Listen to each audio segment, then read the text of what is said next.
everyone, and welcome to Let's Get Social, Leveraging Social Media for Scientists. My name is Dr. Raven Baxter, also known as Dr. Raven, the Science Maven, and I am thrilled to be your host and moderator for today's event.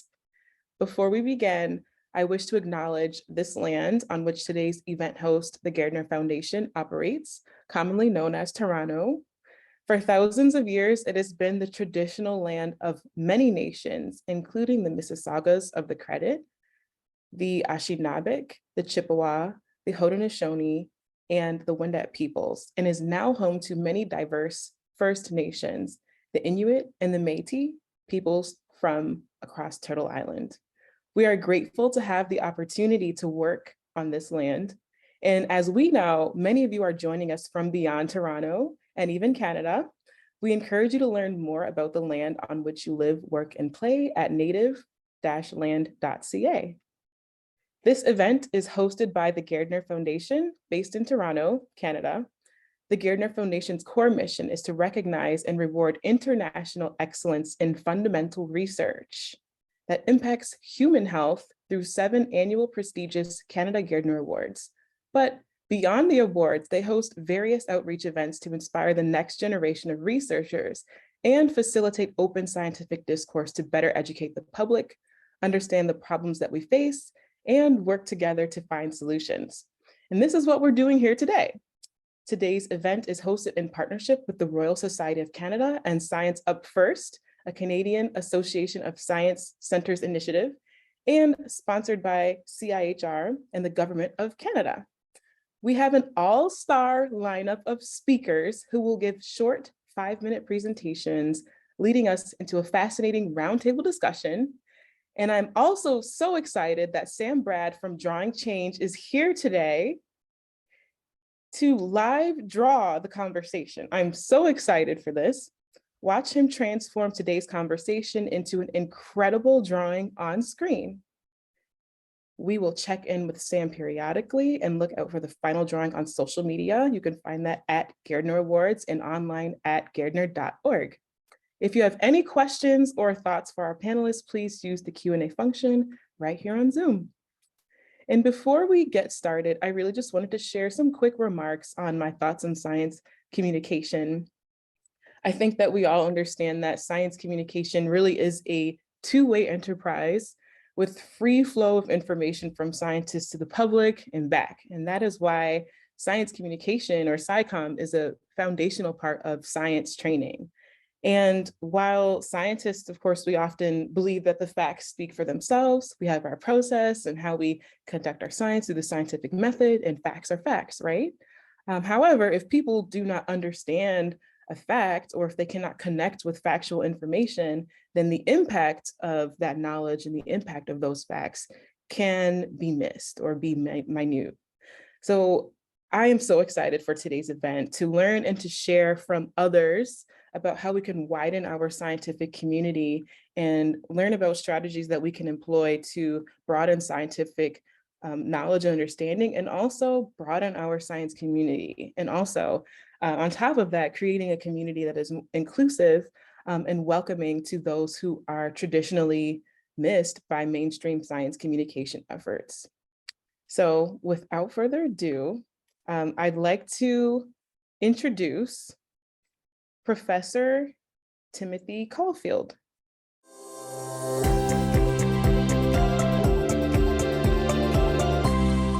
Professor Caulfield is a Canada Research Chair in Health, Law, and Policy, a professor in the Faculty of Law and the School of Public Health, and Research Director of the Health Law Institute at the University of Alberta. His interdisciplinary research on topics like stem cells, genetics, research ethics, the public representations of science, and public health policy has allowed him to publish over 350 academic articles. He has won numerous academic science communication and writing awards, and is a fellow of the Royal Society of Canada and the Canadian Academy of Health Sciences. He contributes frequently to the popular press and is the author of 2 national bestsellers, The Cure for Everything, Untangling the Twisted Messages About Health, Fitness, and Happiness, and Is Gwyneth Paltrow Wrong About Everything? When Celebrity Culture and Science Clash. His most recent book is Relax, Damn It, A User's Guide to the Age of Anxiety. Caulfield is also the co-founder of the Science Engagement Initiative, hashtag ScienceUpFirst, and the host and co-producer of the award-winning documentary TV show, A User's Guide to Cheating Death, which has been shown in over 60 countries, including streaming on Netflix and in North America. That is an amazing set of accomplishments. It's my pleasure to meet you virtually. Thank you so much for that, Raven. Thank you for that kind introduction. And yeah, I'm here to talk about science communication and social media. But I got to start with the bad news. I'm the bad news guy because we are in the middle of an infodemic, And yeah, it is mostly social media that is to blame, and it is freaking people out. It's doing real harm. Just to give you a sense of how bad it's gotten, a very recent study, Raven, found, look at this number, 5%. So that's just 5%. This was a study that came out just last month. It was an international study, and just 5% of those individuals around the world think that the spread of misinformation is not a big issue. In fact, the vast majority of people see the spread of misinformation as a major threat, right up there with climate change. It is one of the biggest challenges of our time. And just to give you a sense of the damage that misinformation has done, look at this. You know, you've all heard of the 5G myth, the idea that 5G technology caused COVID. No, it didn't. That's not even scientifically plausible, right? But the spread of misinformation, largely on social media, caused many people to believe that. Look at this number here. Can you guys see that? That's my high tech. 26%. This was a study that happened just this summer. 26% of Canadians are at least open to that crazy idea. Look at this one. 25%.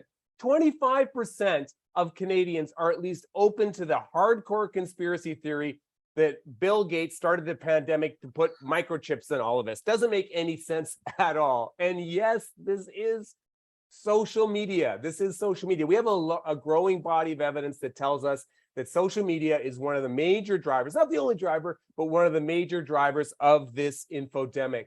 And again, just to give you a sense, of what's going on. There's so much research on this right now that we can dig into later.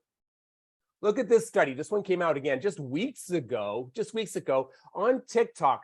20% of what is pushed to you on TikTok, 20%, if you do a search on TikTok, 20% has some degree of misinformation in it. And if you do a search on something like vaccination, it's 50%. 50% has a degree of misinformation.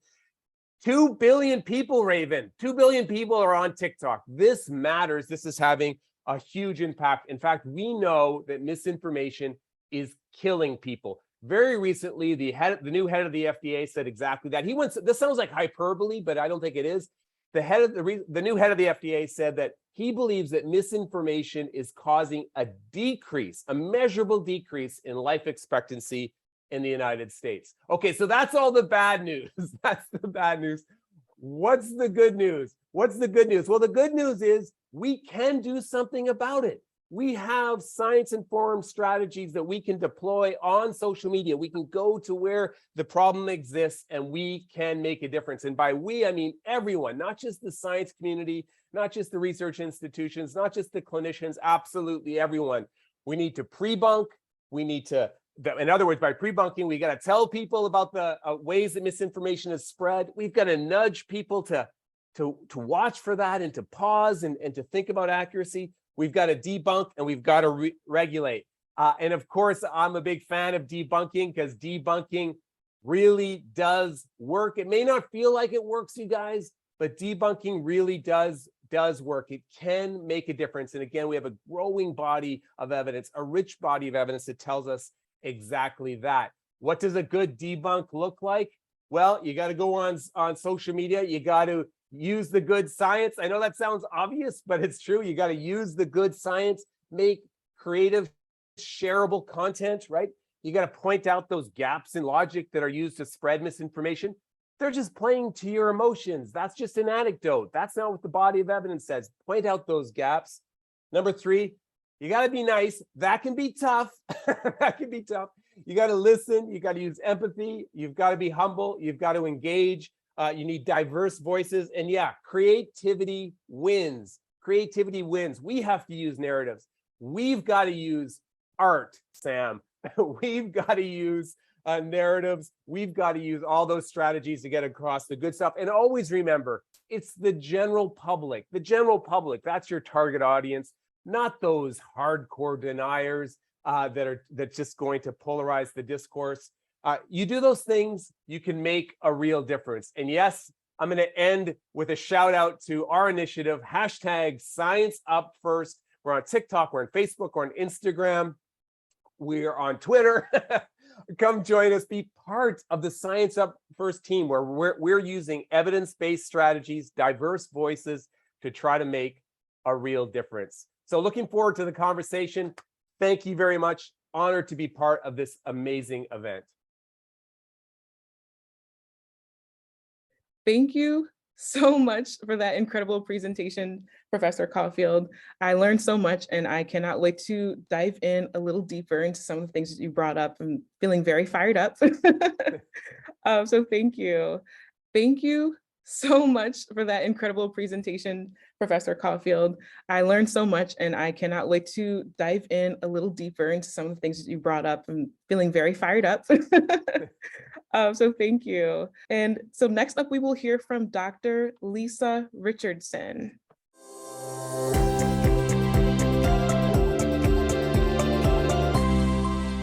Dr. Richardson is a mixed blood Anishinaabe physician and clinician educator in the Temerity Faculty of Medicine at the University of Toronto.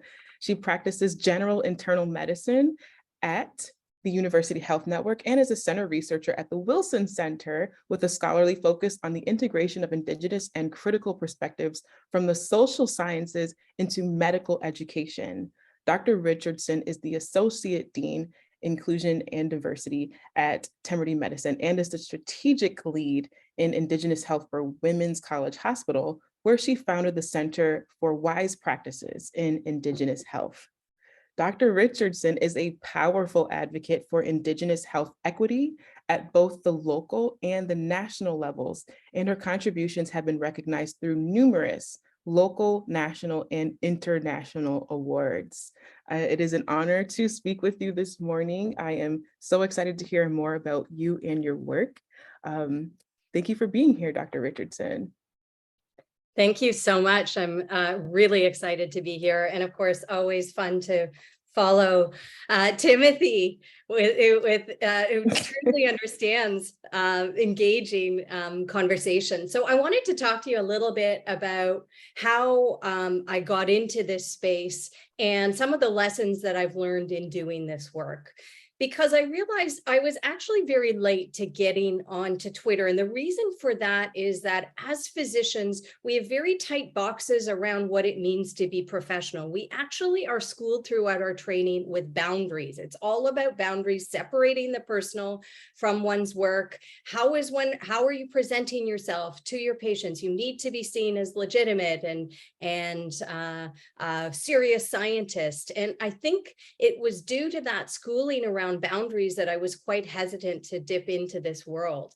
And then I was at a conference, at a national conference, and I'd done a presentation, and one of the national chiefs actually approached me and said, "Why aren't you on Twitter, Dr. Lisa?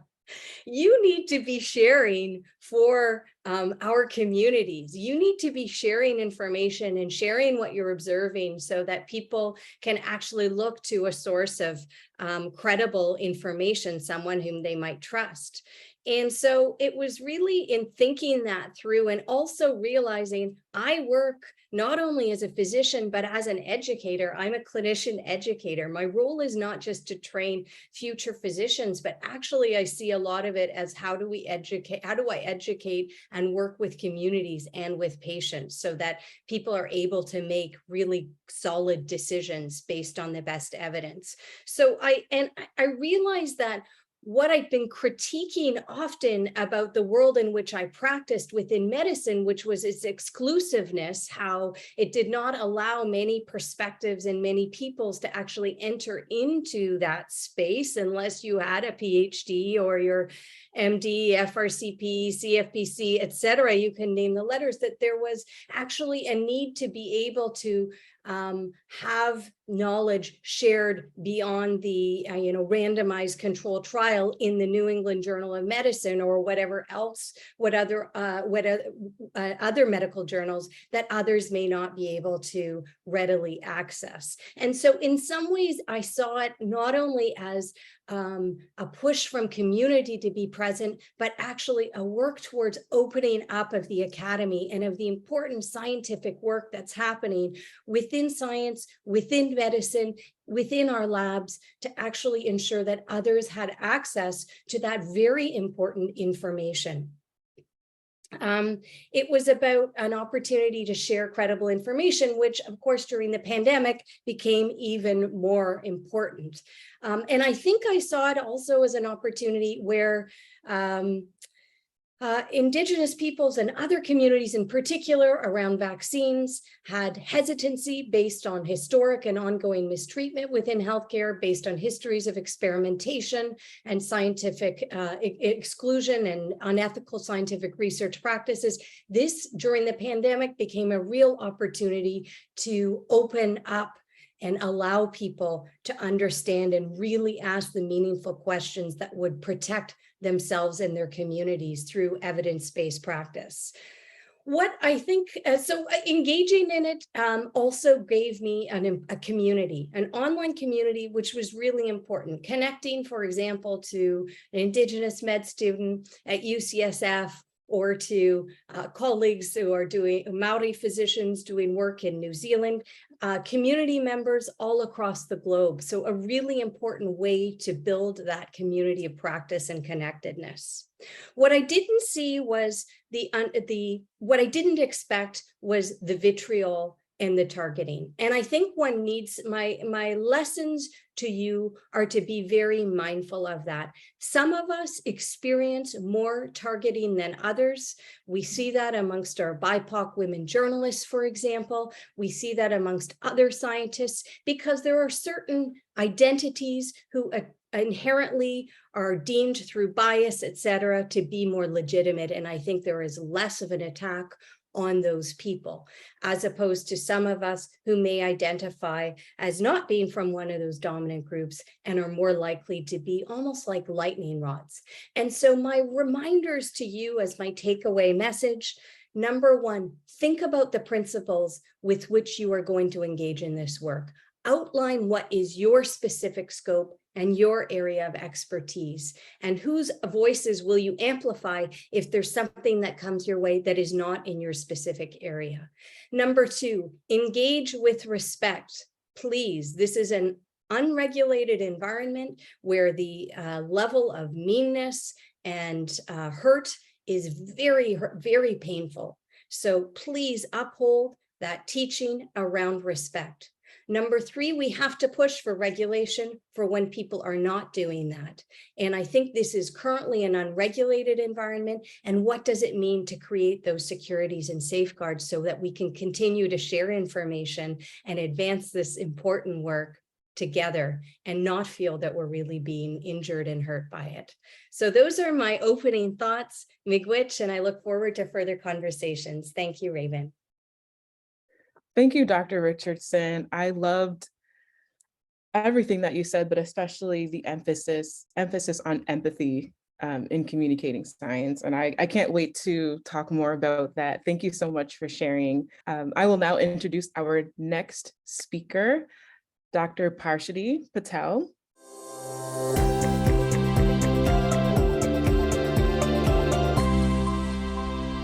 Dr. Patel is an astrophysicist turned science communicator, author, and educator based at Western University. For over 10 years, Parshadi has been sharing her passion for space with Canadians, especially youth, through local and national outreach initiatives, both online and offline. From managing institutional social media to communicating astronomical phenomena and space research on social media, Parshati has extensive experience raising space awareness amongst the masses. Welcome. I am so excited to hear from you. Carry on. Thank you. Thank you, Raven. And it is very hard to follow Tim and Lisa in this panel, but I'm hoping that today I will be able to share with you just a slice of my journey on how I got into the field of digital presence and digital space, and how I was able to carve my niche. And I'm very new to this field, only 10 years into this, but I'm hoping to share my experiences and what I've learned so far. And so carving your niche is really knowing about yourself, who you are, what your strengths are, and what you're comfortable sharing. And I think that is a very important aspect to think about when you're thinking of planning to go onto social media and talk about whether it's your research or someone else's research. It's very important to know, what you bring to the platform or the message that you are sending. So I'm going to quickly walk through my journey and then show you a few examples that I think really resonated with people and shows the strengths of things that I know about myself. So first, I really was able to get into the field of social media, or I guess science communication online, was really through a podcast. I volunteered for this podcast, and one of the tasks I was given was to tweet and post about it. And I had no idea about social media at this point, and I really had to go and learn myself what it means to be talking about a podcast, the next episode coming up on social media. And while doing that, I actually had an opportunity to do some videography. Again, something that I never thought I would be doing is, taking videos and posting online about these new episodes that were coming up. But what it led me to was an opportunity working at the observatory at the university, where again, I was using the experience that I had from posting about this new podcast that we had. I was able to develop their social media platforms, and again, learning as I go, watching what other people were doing, observing, and making notes of what works and what doesn't work. And through that experience, I actually learned a lot about myself and what I would do if I were to post on social media. And so I, again, came into my personal presence on social media, came very late in the game of my PhD. I think third or fourth years when I really started tweeting or posting about my research and just in general about space. And with that, I was actually able to, within a couple of years, having that experience, doing that for an institution account, take that and put it into my own account and then bring my own flair, which I couldn't with the institutional account. And so with that journey, I was able to engage with public, with fellow researchers on topics of space and just in general about my passion, which again is space and education. And something that I really enjoyed was posting on Twitter and now on Instagram. And so I'll show you a few different examples that I think resonate with people a lot. And Twitter is one of the platforms where I found a lot of researchers are on there. So if you're looking to start your journey, that's a good place to start. And one of the easiest way to start is, if you're talking about your research, is to use threads. And I particularly love these because, I can dive into deep conversations, thoughts, etc.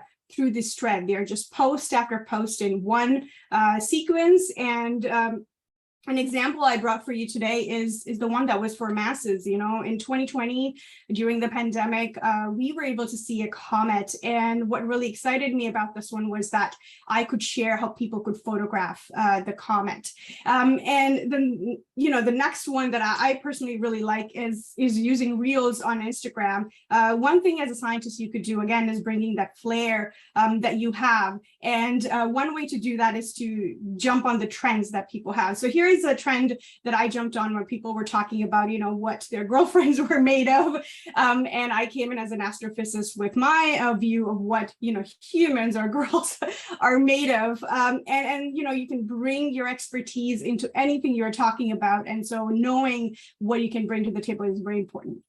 And then last but not the least example I would like to give is doing science communication in my mother tongue of Gujarati, and sometimes even in Hindi, which is my second language.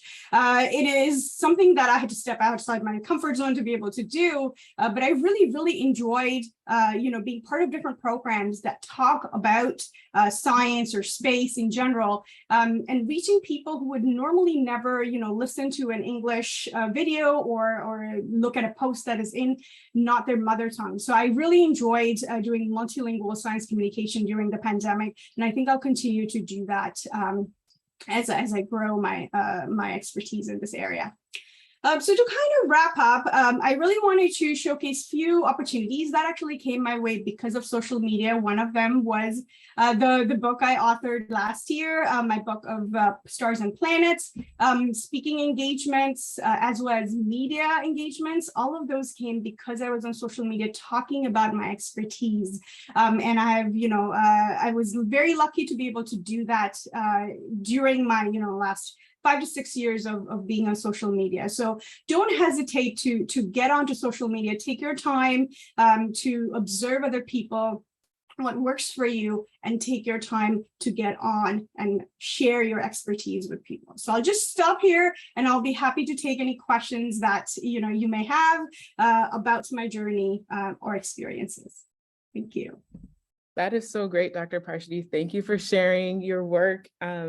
I especially love that you hit on multilingual science communication. I was recently made aware that native speakers, in languages other than English, often don't learn the science words that they need to communicate science in their own language. So the more that we can normalize languages other than English in our American science communication, I think that would really make such a huge impact. So thank you for your focus in that area, and congratulations on your book. That's great.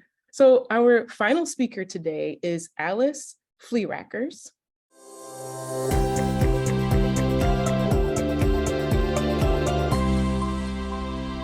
Alice is a researcher at the SCALCOM lab and a doctoral candidate at Simon Fraser University's Interdisciplinary Studies program, where she works under the supervision of Juan Pablo Alperin to explore how health science is communicated online. Her doctoral research is supported by a Joseph Armand Bombardier Canada Graduate Scholarship from SSHRC and a Michael Stevenson Graduate Scholarship from SFU. In addition, Alice volunteers with a number of nonprofit organizations in an effort to foster greater public understanding and engagement with science. She is the New Science Communicators Program Coordinator of Science Borealis, a director on the Board of Science Writers and Communicators of Canada, and a member of the Scientific Committee for the Public Communication of Science and Technology Network. Alice is also a freelance health and science writer whose work has appeared in the Globe and Mail, National Post, and Nautilus, among other outlets. Very impressive, Alice. I'm excited to hear from you. Please take it away. Thank you so much. Growing up in Vancouver, it rained a lot, and there is not a lot that you can do in the rain at recess. So my friends and I would often play a game that some of you may know called telephone. One person turns to the person next to them and whispers a message in their ear. Something simple, maybe, "I think your hair looks nice." And that person takes what they thought they heard and whispers it to the person next to them, who then whispers what they heard to the person next to them, and so on and so on. And then we would all gather around to that very last person in the chain to hear what the message had become. And more often than not, it would be something like, "Your head is full of lice." It's a silly little story, but I think it points to some really key aspects of social media that have both benefits and risks for science communication. And that's that social media lets you reach a very broad and diverse audience, including folks who are not really inside your own direct circle, the people who are a little bit farther removed from who you would normally be able to reach in a conversation. There's also this multi-step flow to that information where it's not you directly communicating to people, but also other people taking what you've communicated and passing it along to the next, to the next, to the next. And because of the nature of that flow, every sort of link in that chain of communication is a space where meaning can potentially be altered. And so we've seen some of this play out in our own research, as well as in research by other scholars across Canada and around the world, that, social media posts circulating news stories about, new COVID-19 research, for example, are shared by a very broad mix of users. And that includes the usual suspects like journalists and scientists and science communicators. But we also see engagement and sharing from people like politicians or healthcare professionals. We see business professionals and just interested citizens who are all contributing to that conversation, who are all passing that message along to others in their networks. And on the bright side, that this multi-step flow means that people who would never read a research article about COVID-19 or wouldn't even read a science news story can actually learn about science incidentally or accidentally. And in theory, this could help improve science literacy. It could bring in people who are sometimes excluded from science into conversations about new developments. It could help people make more informed and evidence-based decisions in their daily lives. But as my story hinted, and as anybody who's ever played telephone might know, there's dangers with this multi-step amplification of science that can happen online, because at every step in that flow, the person communicating might change the meaning just a little bit. And while some of the actors, some of the users who are contributing to this flow, like journalists or scientists, put a lot of thought and care into making sure that they're sharing evidence in an effective and accurate way, carefully framing those results to make sure they're being transparent about any uncertainties, that nothing is being hyped, that any risks are being adequately communicated. A lot of other people who might be engaging with that message are not necessarily putting that care and thought into how they're communicating science. So this is getting a little doom and gloom, but there are sort of important takeaways here, whether you're a scientist tweeting about a new paper, a digital journalist or a blogger writing about findings of some new research, or just an ordinary social media user who's deciding whether or not to share something science related that you saw online. In all of these cases, you can keep that game of broken telephone in mind and ask yourself, where did this message come from? Did I actually understand it correctly? And what parts of this message might the person next to me get wrong? In other words, it's up to all of us, whether we're scientists or not, to ensure that the science that circulates online is accurately and effectively portrayed. Thank you. Thank you so much, Alice. It was a pleasure hearing this, and I am excited to gather everyone very soon to have a roundtable discussion. But before we do that, remember, we had Sam Brad from Drawing Change, as you saw on the screen, come up periodically. Sam has been working on a drawing to illustrate the presentation today. So that was a lot to take in, but let's check in with Sam to see what Sam has created. Hi, Sam. Hi, Raven. Thanks so much. Yes, we've heard so many important sets of information, like broadening our scientific community to reaching people who have been historically marginalized, that there's an infodemic, but debunking information really works. Starting with knowing yourself and then providing your own expertise can really help carve out a niche. That sharing information around Indigenous health equity can promote health equity, and it's really important to make sure that people are upholding respect and knowing what scope can be supported. We also heard right there from Lisa about meaning making being altered online. And so those questions about where the information come from, how can someone else share this afterwards, really helping to think about what will we do going forward. So I'm going to keep listening. I'm going to keep drawing during this roundtable, and I'll see the images. I'll show the images for everyone afterwards. I have forgotten how to talk. Apparently, I only know how to draw now. This is back to you, Raven. Fantastic. I mean, what you have already is so impressive. I mean, the creative mind is just fascinating when you can make these connections between science and art and really create something that people can understand and see. It's amazing. Look at this. Okay, so I can't wait to revisit. Let's get into this roundtable discussion. We've heard presentations, very intriguing points that have been brought up by each of you. And I'm going to have a set of questions for all of you, and I just wanted to remind the audience that you can use the Q&A feature to submit your own questions. In the meantime, Tim, my first question is for you.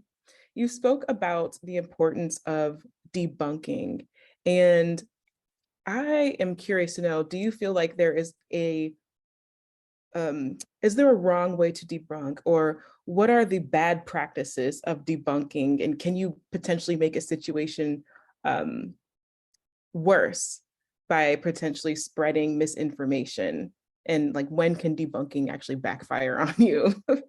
Yeah, that's a great question. And, you know, Raven, I hear it all the time. I hear it from journalists. I hear it from scientists, and people go, oh, I don't want to debunk the 5G myth because I'll just be spreading it, you know, or I'll just cause people to become more entrenched in their views. In fact, it is called the backfire effect, right? And there's this concern about the backfire effect.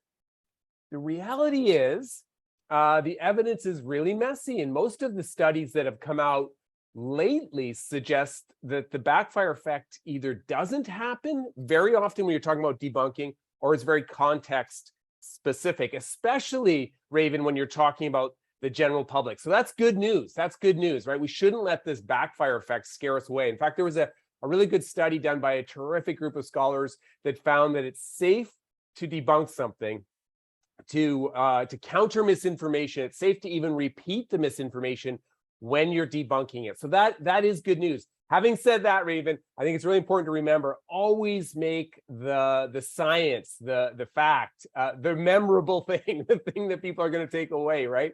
So that's, I think, also really important. Bottom line, don't let the backfire effect scare you away from engaging. Thank you so much. Yes, I've seen so many attempts at debunking backfire, and people not getting that message, the scientific message. I've seen people repeat the myth that they're debunking over and over again. And somehow when that's done, oftentimes the fact gets lost, even though they tried. So yes, that is a very good point. Alice, my next question is for you. I would like to know, what do we know about how journalists communicate emerging science, things that are in development, breaking scientific news? We know that science is a process, and oftentimes the conclusions that we draw on Monday can be different than the conclusions that are drawn on Friday. And so how do we communicate emerging science, and what are the problems that can arise when emerging science is shared on social media? Yeah, that's a really great question, and has been a very topical question for the last 3 years or 2.5 years, however you're counting. We've seen this a lot with COVID, that new studies were coming out all the time. And so the things that we knew or that were facts 1 week ago are then no longer facts even 1 week later, because new evidence emerges.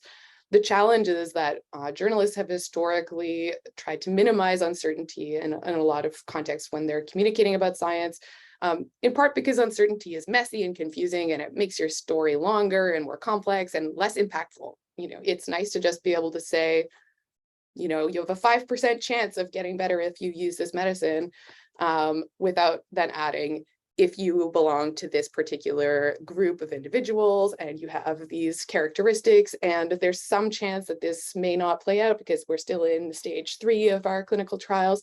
So there's these nuances can get lost, and even when they are included in stories, they're often sort of near the bottom of a story, because journalists also put the most important information at the beginning. Unfortunately, sometimes what a journalist thinks is the most important is not the same as what a scientist thinks is most important. And when it comes to social media, a journalist may not even be the person writing the headline for their story, which is very often the only thing that people see. 2/3 of links that are shared on Twitter are never clicked on. So that headline is sometimes the story. And when an editor who has no science knowledge is just pulling out in a little catchy stat, that's what's getting shared. And so there's a real danger there, especially if people are pulling quotes out of context or adding their own framing, using that headline sometimes to share a message that's actually opposite to what the science itself was saying. And also, things online live forever. So when the science changes, people can get very frustrated. And we've seen that happening a lot during the COVID pandemic. And also with other sort of new forms of science, GMOs, artificial intelligence.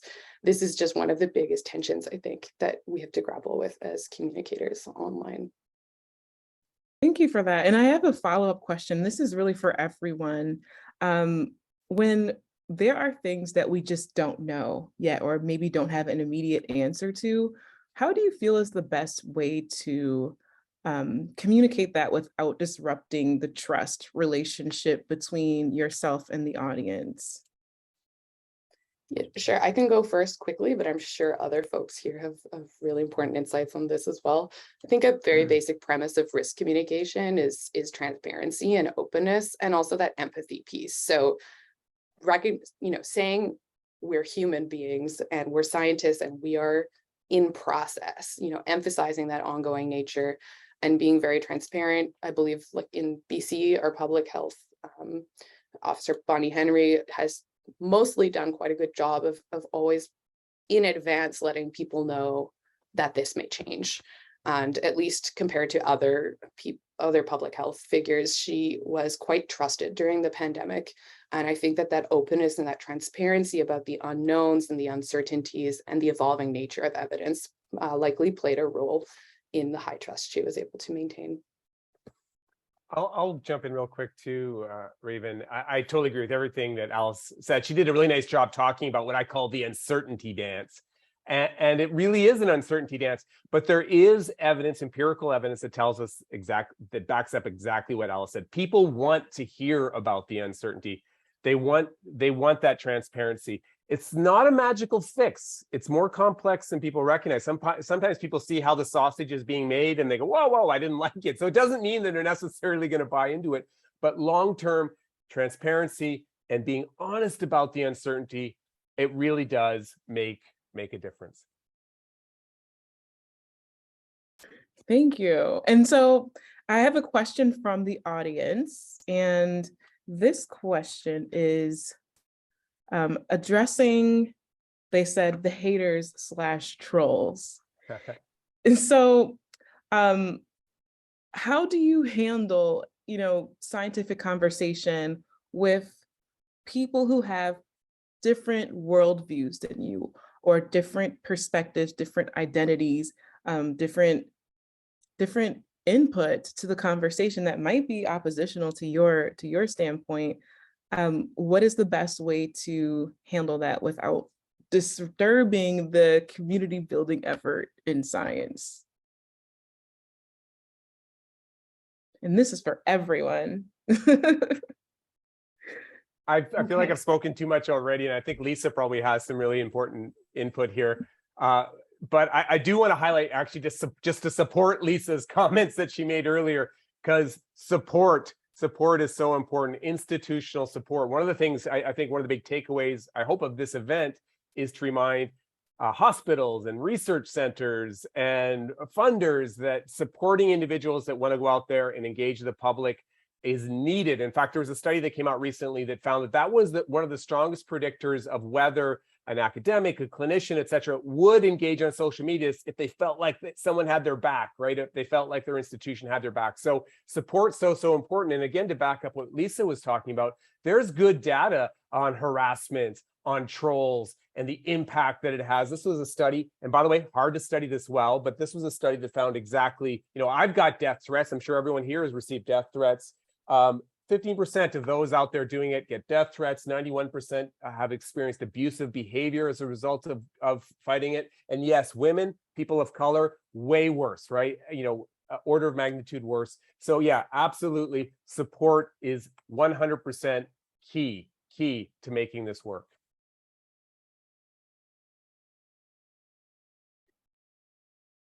Lisa, I saw you unmuted. Shadi, go ahead, because I know you had unmuted first, so please go ahead. I'm just going to add a very personal touch to this, as something just from my experience is make sure you have the mental bandwidth to do whatever you plan to do with this, whether it's responding or ignoring, because it takes toll in just seeing the comments and knowing, also having that group around you. So I always talk about having a network that you can talk about this with before you respond, because you might be angry, when you see that at first. So taking a step back, making sure your mental health, is where it needs to be able to respond, talking to people around you before you do that, if you plan to respond to it. So yeah, I just wanted to add that personal touch because, having experienced that, I think sometimes you do it in, when you're angry, and you shouldn't do that. you should really step back before you, think what you're posting, why you're doing it, and how you're doing it.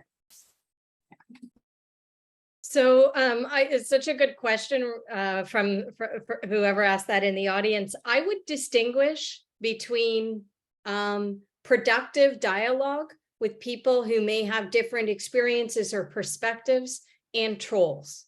Huge difference. And so your first, the first piece is what is going on here. The trolls are mean, malicious, hurtful. They're it's very tends to have a very personal attack component to it. And when I first started engaging with social media, I was like this, polite person. I thought, oh, I can't block anyone. Like I can't get rid. And now zero tolerance. When I see that behavior, block. No problem. I'm not engaged. I do not want to engage with that. That is not enhancing, constructive, multi-perspectival approaches that will actually advance science. We know that thinking broadly about any issue is really important, but not when it's done in that way, or not when it's actually spreading misinformation. So I think that's really key. I would also say extending this notion of support. It's not just support from the institutions, it's support from fellow online community members who actually are able to either shut that person down or block them as well, or report them. And that actually is really important. I often will know when I post something, and always something related to COVID, vaccines, public health measures, masks, etc. I generally know what will ignite significant backlash. And when you see that tweet going viral, we're like, okay, here we go. When I start to see, 50 replies, 60 replies, I actually consciously decide that I'm not going to look at the replies. When I look at a couple of them and get a sense of what the trend is in terms of the tone, and then we'll often just take a break, and sometimes we'll have someone else actually help me look through them and say, yeah, there's some bad stuff happening, just ignore. Because to Prashati's point about having the bandwidth, the emotional bandwidth, you really do have to have that. It's to protect your well-being. Yeah, and if I can just jump in very quickly, I think I really agree with what Lisa said about differentiating between the people who are maybe confused, who are misinformed, but are not trying to attack you because they're working on an agenda, versus, so making that distinction, especially because some of those accounts, when we've seen this in our research, when you start actually looking at some of the people who are amplifying sort of iffy science, especially when it's to do with things like hydroxychloroquine or some of these controversial issues, they don't really seem to be people at all. They appear to be, there's a lot of spam accounts, at least on Twitter.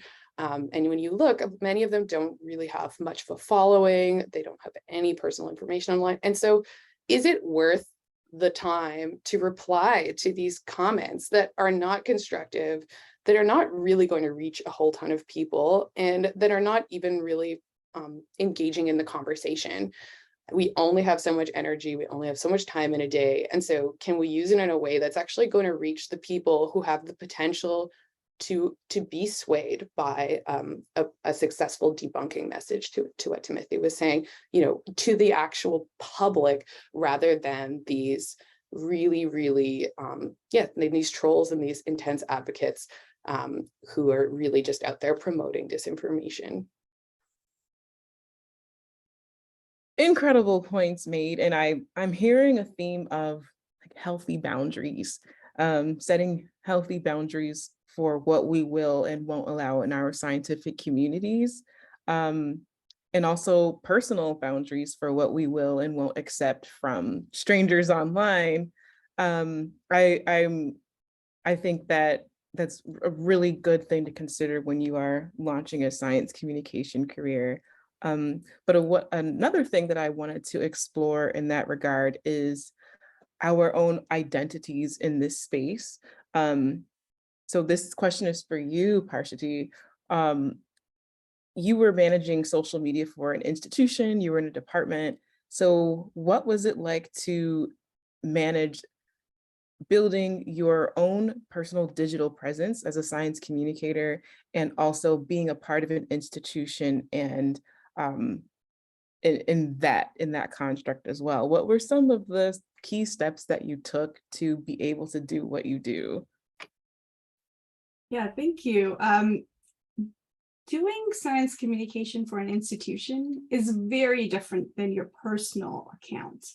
The institution accounts have their own personality, they have their own target audience, which is very different from what your personal, and this is where, I talked about knowing yourself and knowing your strengths. So my personal account is really geared towards, people of color, people who have never thought they could go into a field of astrophysics, and, showcasing my passion for space. So when I was building my personal account, I really took all of that into account is, what I want to share, what have I experienced that other people might experience or learn from my experience.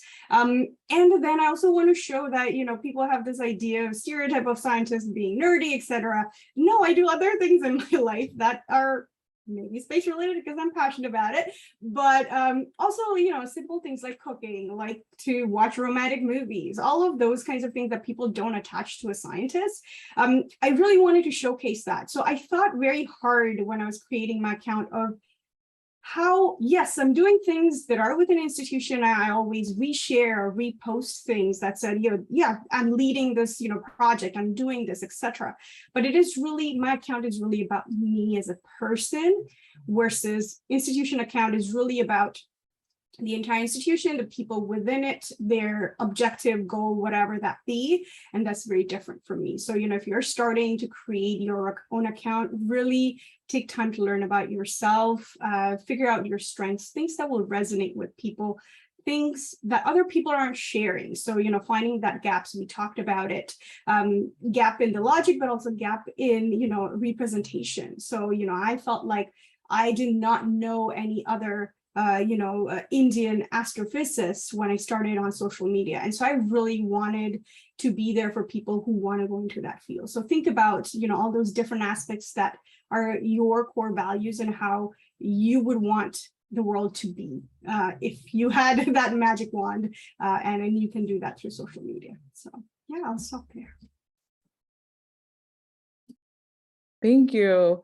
And so as we dive into our identities in the science communication space and using our voices, I wanted to address quite a few of the questions in the Q&A from the audience are talking about regulation of information on social media. And as we are encouraging broader science conversation, that means that more and more people are going to be speaking. And so when we're sharing information, I want to know what your thoughts are on social media and the regulation of information, sharing information. What do you think that we can do or should be done or is being done that in terms of regulation can benefit science communication efforts?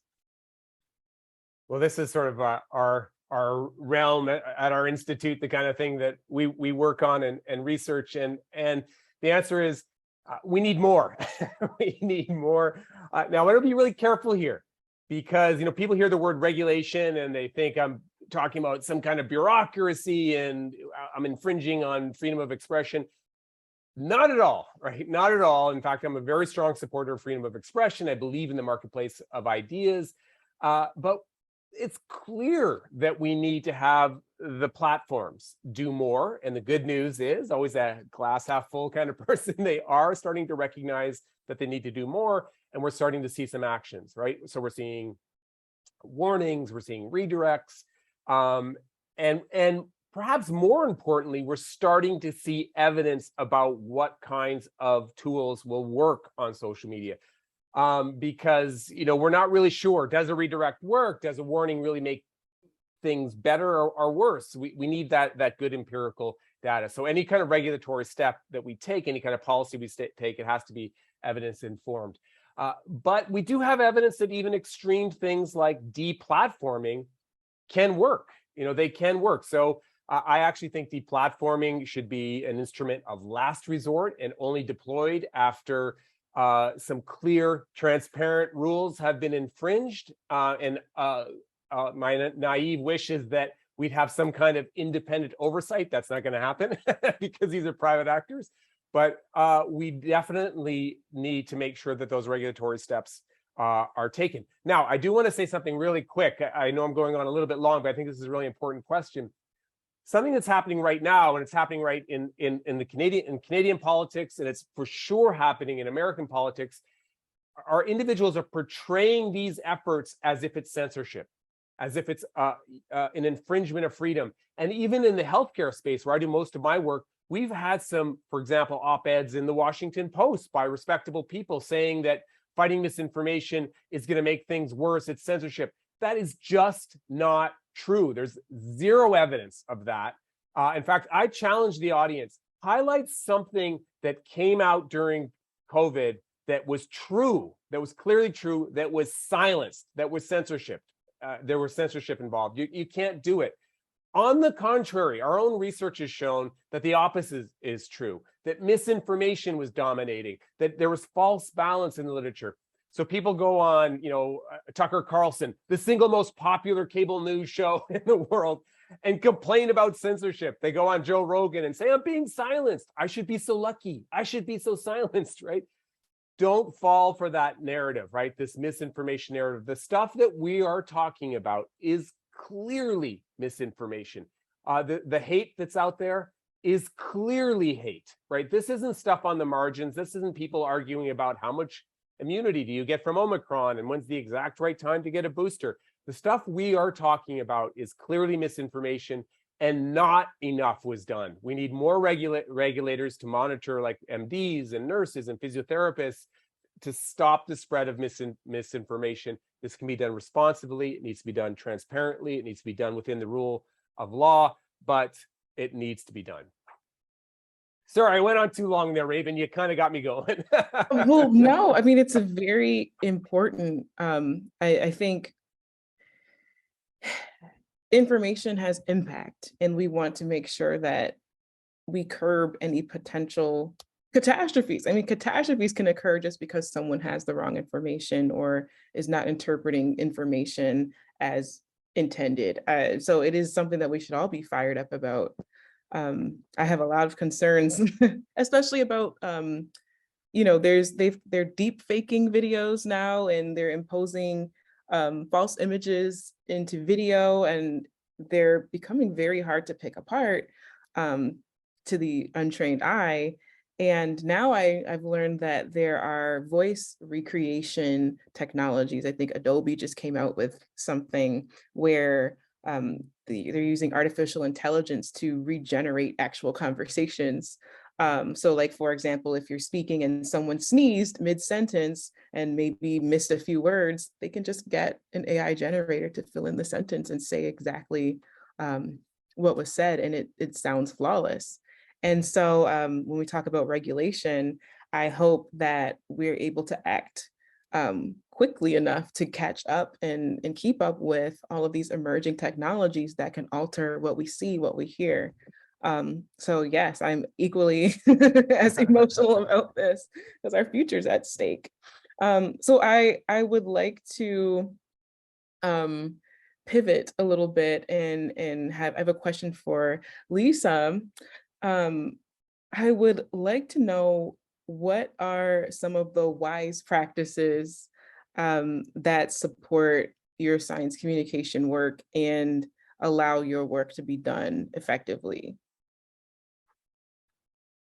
Yeah, so I think I've spoken to a few of them already, Raven, but I'll reiterate. And again, I think my work is grounded in a value of humility. So I'm going to just preface by saying, what I say here has been what has worked for me, but understanding that others may have different approaches. And I think that actually that was one of the things that I found strange about engaging in social media initially, is it felt like it was actually really going against that value of not promoting yourself and of being humble and being aware of who you are and where you've come from, and that you're always growing and learning. So in some ways there was a disconnect for me. I think that was part of the, oh, do I really want to engage? It feels like I'm just sort of pushing myself out there in this very public way. But I think to build on Parshati's point about really being very intentional, thinking about why have you chosen to engage in this way with these different platforms? What is your goal? Who are you representing? And it's really important, actually, when you are working at an institution, when you have the legitimacy that comes, for example, for me, with various leadership titles that are ascribed to, that are a part of institutions like the Faculty of Medicine, to understand that there is actually a responsibility that comes with that. Even though I have the tweets are my own, not connected, actually, there is a significant legitimacy that I get because of those titles. So one needs to be really conscious and aware of that. And what responsibility do you carry in when you're holding, when you are inhabiting that role? Number two is to really figure out, as I said, what is your area of expertise? Like, I think the piece around humility is, I'm sharing something right now. When I put something out there, I'm also often conscious of this. 26,000 people are going to possibly see it. I mean, likely not, but that is really causes me to be really thoughtful and humble and say, is this really what I want to share? So it sounds very controlling, but because of the responsibility that I hold in this, that I take in the work that I do, I'm very conscious of, what am I putting out there? Who is it? What is the message that it's sending? What is the voice? Whose voice am I amplifying if I'm retweeting something? Is this science that is that I believe in? That have I read the paper and have I gone through it with my own critical lens? And do I want to support that? And then if it's something that's not related to medicine and health, why am I sharing it? And I do share because I believe in that holistic way of thinking about my practice, mind, body, spirit, emotion. I am a human being as well. I am not just a physician and an educator. And so I'm very conscious of that. But really, again, what are the different parts of yourself that you are going to share? And what are you going to hold back? And then finally, what are the values that you are sharing in the work? My portfolio and my life's work has been about creating environments where people feel a sense of belonging, where people who have not been able to be in our institutions feel welcomed, feel seen, feel heard. And so for me, it's very important that I am upholding those values in the work that I do, even when I'm encountering meanness and vitriol. So that's where I take that deep breath and say, okay, putting this down for now. I need a little bit of a break, because I'm not able to actually uphold and mentor and role model those values that are really important. Like, I sense that I'm becoming reactive, and so shut it down. So those are some of the things that the ways in which I approach this work. Thank you so much. And I have a question. I'm going to lean into that a little more. This is a question from the audience that I think is great. And they're asking about sharing individual stories and anecdotes. And they feel like they're sometimes more powerful than simply just stating scientific facts. So I'm curious to know if you all have any strategies as to how do you weave together your personal narrative with scientific information and building that relatability, and I guess incorporating vulnerability into your scientific messaging. Yeah, it's a great question because there's actually good evidence to back up the idea that it makes a difference. And by what makes a difference, I mean sharing a narrative, sharing a story will give more traction to your message, for better or worse, for better or worse. So there's been some really interesting research that talks about how an anecdote, a testimonial, will shut down our ability to think scientifically. So that's one of the ways that misinformation is spread, right? They use these scary narratives that plays to our availability bias, and it plays to our predisposition to be swayed by a story. But we need to use that. We need to use that to get across the good stuff. So it's not anecdote versus anecdote. It's using stories, narratives in order to engage the public to get across the good science. And as Parshadi noted, I totally agree with her. There is, again, I'll use the word dance. There is this really interesting dance about, and I guess Lisa touched on this too, how much of yourself do you reveal? And I think it's important to reveal some. You want to be authentic, you want to be a human, and there is, again, research to back this up. If you're coming across as someone who is not just, it's not just stats, but you are an individual giving information, that authenticity helps. It really does help in the communication process. So I draw boundaries about how much I talk about my family, how much I disclose about my kids. I'm sure everyone does the same thing. But I think it's, you should reveal a little bit about yourself because it is social media, right? It's social media, and we want to be part of the conversation. And by the way, we're all talking about all this negative stuff on social media about being a science communicator. I think it's really important to emphasize, Raven, amazing community out there. It is just an amazing science communication community that's growing. And if you do this, you become part of this wonderful, diverse community. And it is very, very rewarding also. So I think it's important to emphasize that too. Absolutely. Any other sentiments from our other panelists?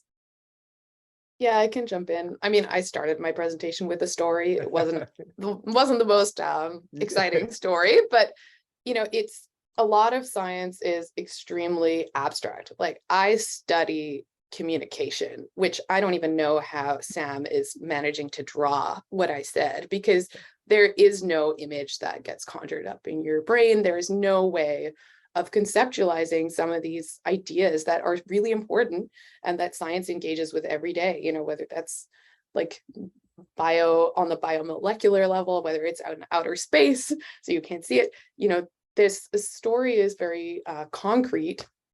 And so there's this element of you're just helping people understand, and it's providing an additional level of meaning that people may not be able to access. So there's this engaging part and this convincing part, but there's also just a pure comprehension part of a story. Like we're sort of hardwired to process information as stories, which is why they're so effective for spreading misinformation and disinformation, but also why they're quite effective for debunking it. And then the other piece I want to highlight, which has sort of been discussed a little bit, but that I just really wanted to emphasize, is that the most effective communicators are credible and warm. So they are human beings and they are experts. And I think that everybody on this panel, from what I've seen on social media, does inhabit both of those roles. And even just the way you're presenting yourselves right now, telling a little bit about your personal journeys, Parshadi and Lisa, making some jokes, sharing who you are, all of these things are just as important as the credentials behind your name. And so finding that balance is not only going to make you maybe feel more comfortable and authentic as a communicator, but it will also resonate with your audience in a way it's really powerful. Can I also add something that's just adding to what Elise said and Tim said? I like to bring things from, my experience, because different cultures have different stories and different experiences, and different things means different to different people in different cultures. And so, for example, when you're talking about, I did this video with Lotus STEM early during the pandemic about, drinking lemon water or, something along those lines for the COVID, and how, that's not helping you. But really, I got the experience because my family back home was doing it, and I was listening to them, and I was like, why are they doing this? There is no evidence for this. And, bringing that into your story, into your video, and talking about that makes a difference, because each of the cultures have their own stereotypes, have their own ideas, have their own experiences that they can relate to. And so one of the reasons why I keep saying representation is important is because someone else from another culture, I wouldn't know about their experiences and their things that they do every day. So it's very important to make sure to remember that when you're doing is bringing yourself, that vulnerability comes from the fact that you have some experiences and knowledge of the culture that you're able to bring in whatever you're sharing. Yeah, can I also jump in, Raven? Just to build on what you're saying, Parshadi, a lot of my work has been around disrupting racism in healthcare. And one of the forms of racism that we often don't see and don't speak about is what I call, and what is called, epistemic racism. What forms of knowledge do we value?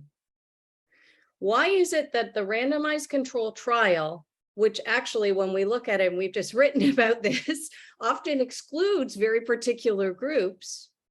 Why is that always gold standard evidence when you may have the experiences and stories of many patients with the lived experience of the illness that actually is also important and legitimate? Not suggesting in any way I am a medical scientist. Of course, I practice based on guidelines, trials, etc. But what I do like to open up is the fact that there are all of these other forms of, quote, evidence that have been disallowed or not listened to. And we know, for example, in Indigenous science, the stories that come from our elders represent thousands of years of ancestral knowledge that is carried forward in a single story. So also the idea of how do we see different forms of knowledge? What forms of knowledge do we value? And so to me, the reason I share art is because culture and art is an important aspect of healing. It's not separated from science and health in the way a bioscientific lens would have that. And similarly, stories do the same thing. Incredible point. And thank you so much for sharing this. There's a really important question from the audience. We've been talking a lot about like our personal experiences and that really one-on-one experience, but what about communication from government or large institutions, or maybe public officials, public figures that maybe we don't feel so close to or aren't as accessible online or in person? How should we approach science communication, or how do you think that these institutions or public figures should approach science communication, and what should we do to best establish trust between the two? I'll go again. I'm sorry, because I have strong views about this too, Raven. More, please. That's my summation. But I mean it. I think that institutions, whether you're talking about the FDA, Health Canada, the National Health Service, we need them to get involved in science communication too. And the good news is they are. I think that this is going to be one of the legacies of the pandemic, is a growing recognition about how valuable shareable content from trusted institutions is. And now, I think it's really important, that word trusted is so important, because I also hope, and this is a naive hope, that we will appreciate how important trustworthy knowledge is. And I hope that these institutions recognize that too. And when they produce the knowledge and when they translate it, that's always in the background. This has got to be trustworthy. It's trusted and trustworthy.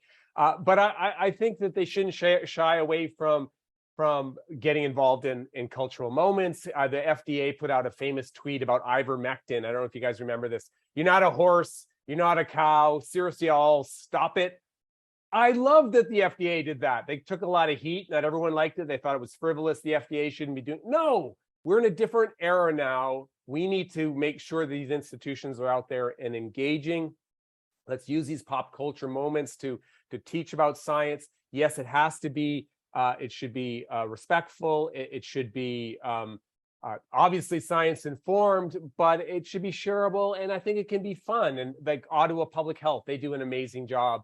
And I like to believe ScienceUpFirst does a pretty good job too. And we want to make sure that we use diverse voices when we're doing that, right? Let's not just use an institutional voice. Let's use this as an opportunity to use diverse voices. So yeah, in sum, more please.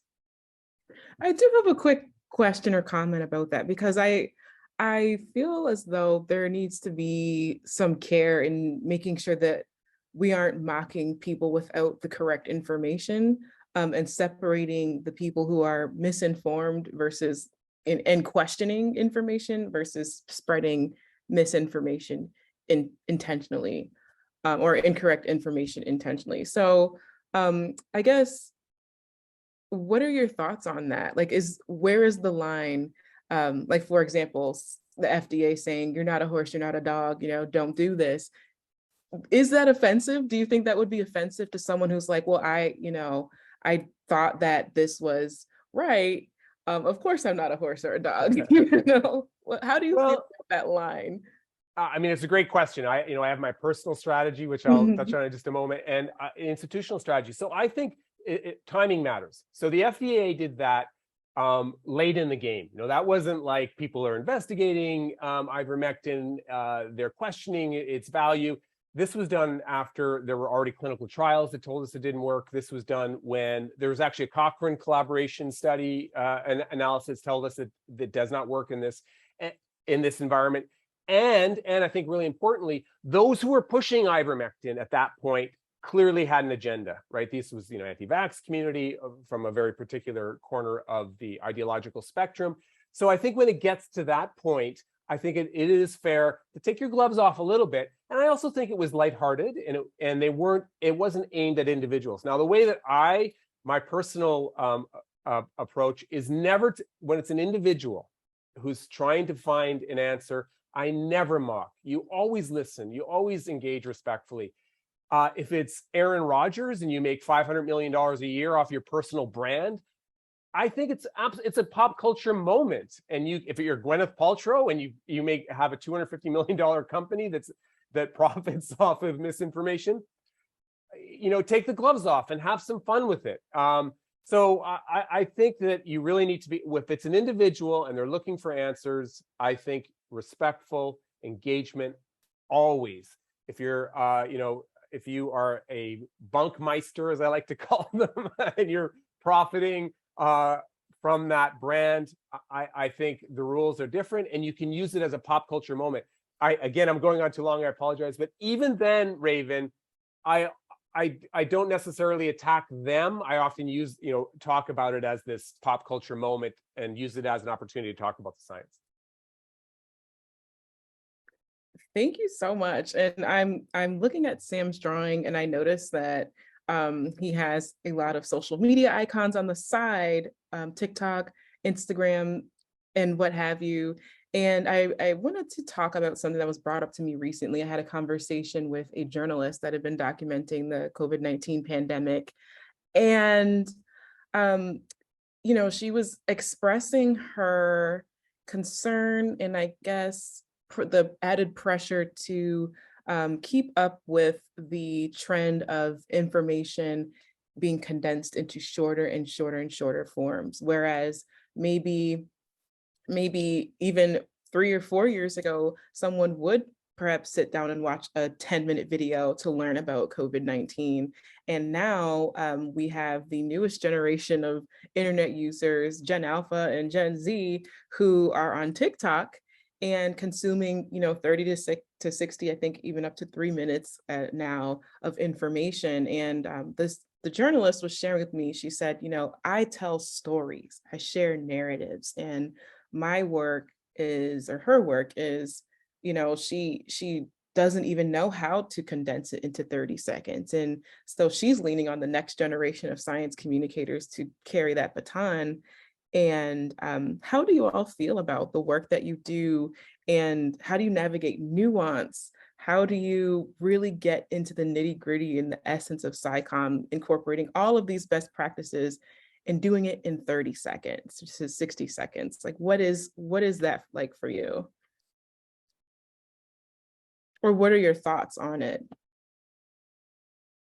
I will say I have failed miserably at this in the past before, which is quite funny. I used to be a publicist and I had to go on the radio, and I spent my entire 3 minutes talking about the limitations of what I was going to talk about.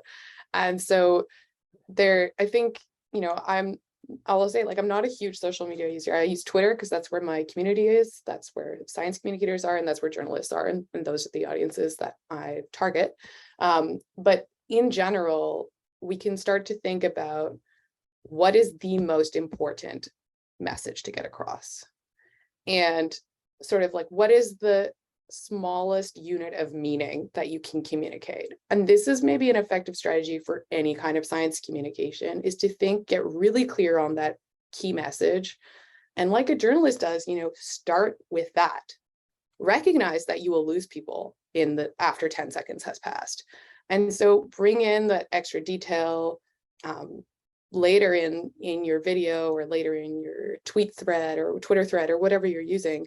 But make sure that headline, that your short, anecdote that you tell in that first 10 or 30 seconds is communicating the most important thing you're trying to address, and doing that accurately. So, making sure that it's not hyped, that it is sort of balanced. This is very, very, very challenging, but I tend to ask myself this question: if somebody were to listen to this or read this or watch this, and they would remember nothing else that I said, what is the one thing that I would want them to take away? And sometimes just getting really clear on that first will really help you find a story, even just a very short joke or very short anecdote that effectively communicates that. And you can provide that extra context, that extra depth down the road for those who are interested. Yeah, do you remember, like, I remember in undergrad when in my non-science courses having to write an essay and being really excited when the prof said, oh, it's only like a 500-word essay. And you're, yes, it's going to be so easy, right? As opposed to the 10-pager, 20-pager. And then you quickly realize, wow, it's so much harder. It is so much harder to distill down, but it forces you to really be thoughtful about what is the message here to distill. But I think the other side of that is the nuance, the dialogue, those that longer engagement can't happen in that space. And so when I speak about being intentional about what is this a platform for and what is this not a platform for, I'm very conscious of that. Like that you will, there are certain things that are well communicated, that can be communicated very effectively. And I think others where that dialogue and nuance is important, where you're going to, have to look to different ways of communicating. And that's my bias anyway. I see Tim is ready to go. No, Do you you wanna- go. Okay. No, please. Okay.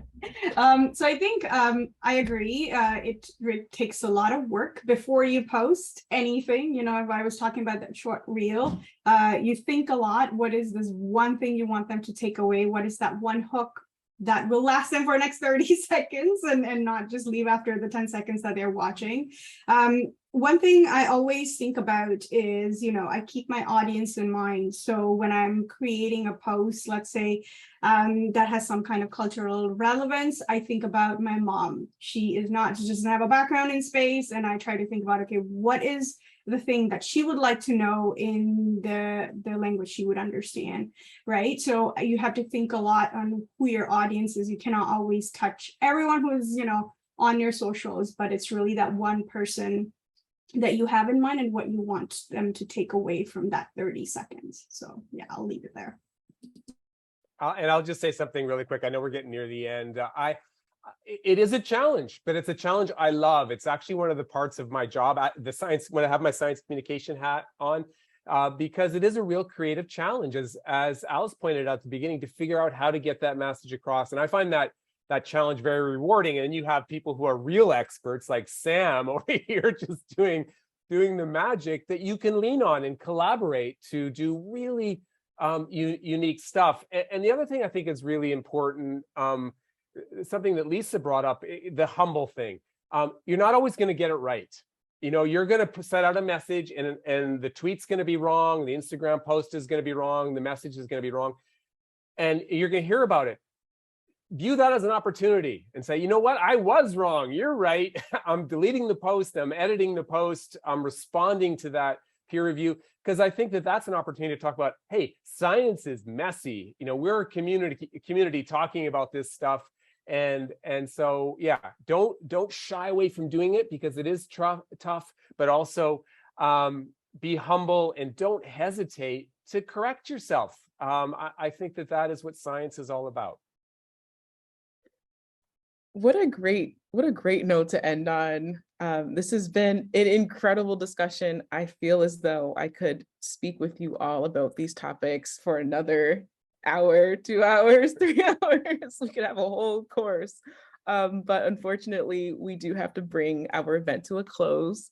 Again, I want to thank each and every one of you for participating today, our incredible speakers, Lisa, Tim, Alice, and Parshadi, for your fascinating presentations, a really exciting conversation that we had today, insightful discussion.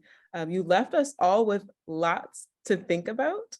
And I think that we also need to check in with Sam. I want to see Sam's drawing as well. There's so much going on here. Thank you, Sam, for coming and working with us today, from drawing change to thoughtfully draw out today's conversation in real time. You can find the final drawing on social media at Gairdner Awards and on Gairdner's website, gairdner.org. I want to thank the Gairdner Foundation for hosting this event with presenting partners, ScienceUpFirst, and the Royal Society of Canada. Thank you to today's sponsor, CIHR, and the Government of Canada. And finally, thank you to everyone who joined us virtually. You all had amazing questions. Thank you for helping us to generate this fantastic conversation. And then before we end, I have a major announcement. The Gairdner Foundation is hosting its annual Science Week from October 24th through the 28th, back in person for the very first time in almost 3 years. How exciting. You can register for an enriching week of symposia, mentoring sessions, panels, and a gala celebration to celebrate the 2022 Canada Gairdner Award laureates and scientific research that impacts the health and well-being of people all around the world. You can learn more at gairdner.org and follow along on social media at Gairdner Awards. Well, it saddens me that this has to come to an end, but it's been a pleasure to spend this morning with you all talking about these very important issues. I will be sure to follow you all on social media so that I can keep up and keep leveraging our social media to do science communication together. Let's get social. Have a great rest of your day, and thank you again. Thank you. Such a pleasure.